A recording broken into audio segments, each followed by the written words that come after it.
What I got, you can't buy. It resides between my eyes. Walked through the fire, came out better on the other side.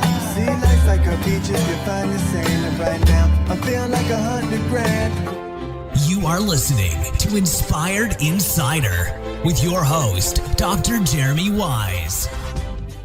Hey, everybody. This is John Corcoran with Dr. Jeremy Weisz, and this episode is a little bit different. This is a live interview that we recorded at the Global Leadership Conference from Entrepreneurs Organization, where some of the best entrepreneurs from around the globe gathered in Washington, D.C.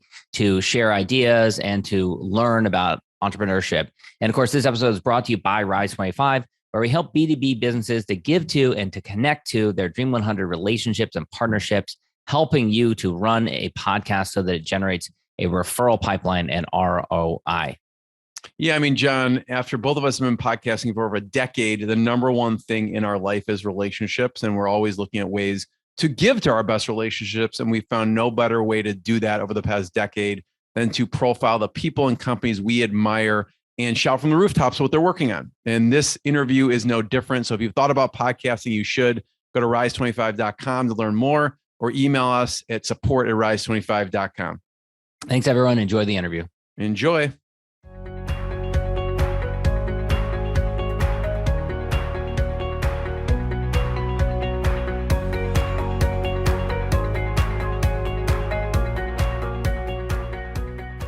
All right, Jeremy Weisz here.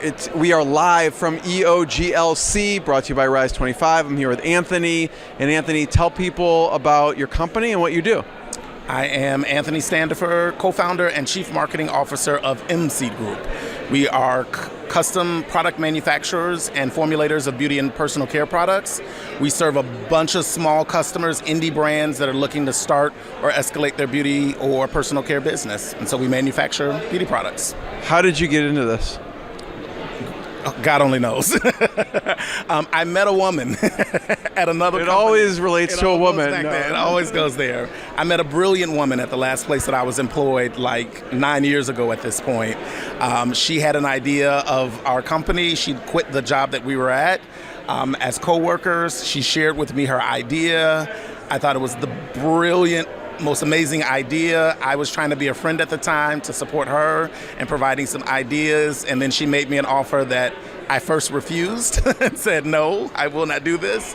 But I recognized that it was a huge opportunity, and I usually try to run into things I'm scared of. So here I am 8 years later. What was it that changed your mind? You went from a no to a hell yes. Oh, it's circumstances. Like, I was clearly not happy in the place that I was working. And so my idea, though, was like, oh, I don't like it here. I'm just going to go find a job someplace else. And so when the opportunity then presented itself, I was like, wait a minute, Anthony, you know this is not a place that you're going to be in the next 5 or 10 years. Here's an opportunity. It has risk associated with it, but the potential reward is really you betting on yourself and this other business partner who was my friend at that point. So I was like, this sounds like a good risk to take.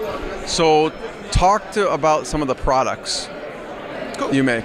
So we make a bunch of beauty products, hair care, skin care. Many of my clients are people who are working other jobs. Many of my clients are people who are women, African American or women of color. I've worked with over 250 brands at this point at various stages. Most brands, launch their brand and launch their products, and then I don't see them again. But then I have other brands that come back and do 5 figures, some 6 figure, some 7 figure businesses. One of my best case scenarios is she was 55 at the time, maybe 56. She's a healthcare administrator here in Houston, Texas. She's making body products at the time, but she has this really, really brilliant gray hair. And she says, I go to talk about my body products and people always ask me about my hair and what I put in my hair. And so we're like, well, you should be selling hair products. We can help you with that. And so we formulated a line of hair care products for her that's specifically designed for women who want to maintain brilliantly beautiful gray hair. And literally a year after that, she then says, I think I'm going to quit my job. And people tell me that I'm crazy because in my late 50s, I should be thinking about my retirement, and I'm not going to go start a business with my adult son, and I'm going to bet on myself. And I can only do that because I got a manufacturer who believes in me and is willing to support my business and provide small batches and give me quality manufacturing.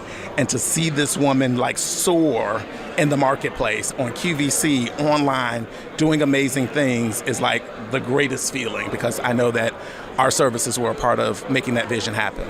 In today's world of logistics, it's tough to find dependable supply chain. So people must love you, Anthony, because, you know, it's difficult. Yeah, it's hard. It's difficult for us. I mean, literally since COVID, we have battled every supply chain issue. So at the same time that people were stocking up on toilet paper in their homes in 2020, I then had a shortage of bottles and caps and closures.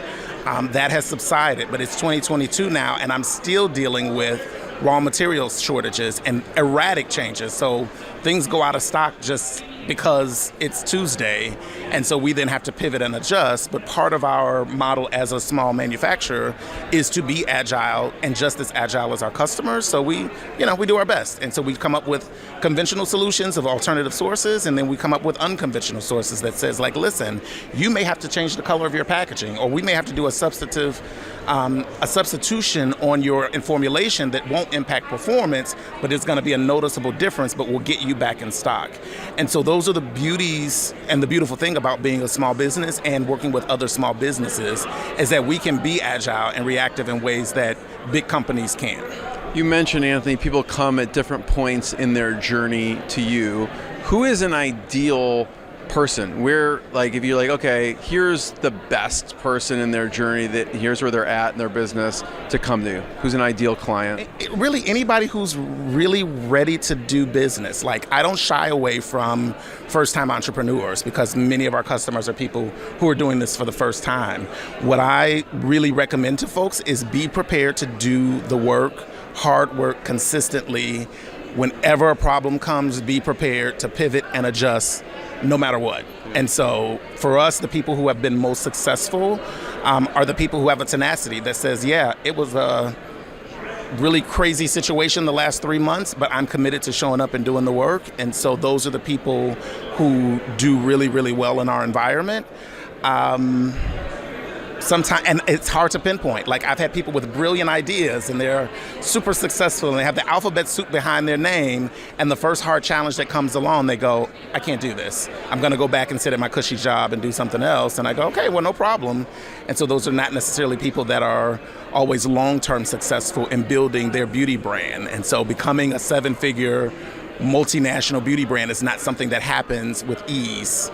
It is something that is a grind, and there's always going to be a friction point. And so how do we handle, as entrepreneurs, and even myself as a manufacturer, how I handle those friction points is really what ultimately determines my success. Yeah.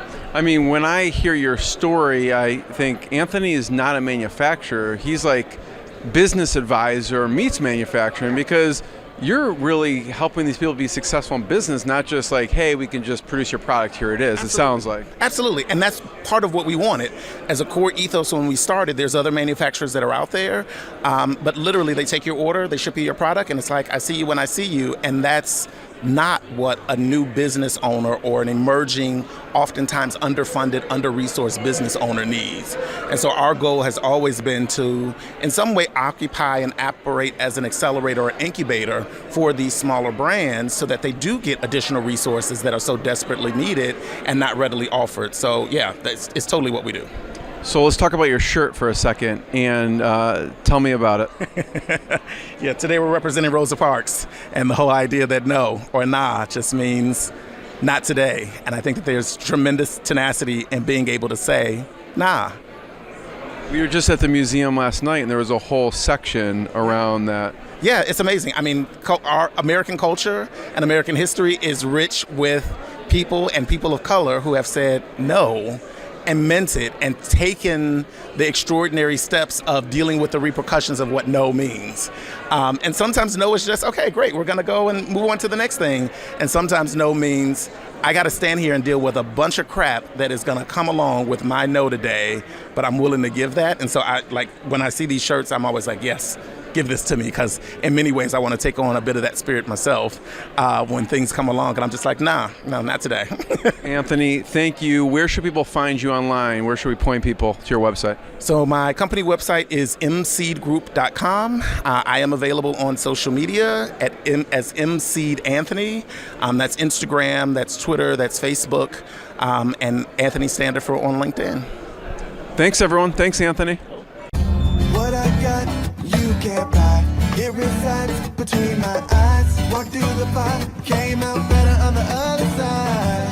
See, life's like a beach if you find the sailing right now. I'm feeling like 100 grand.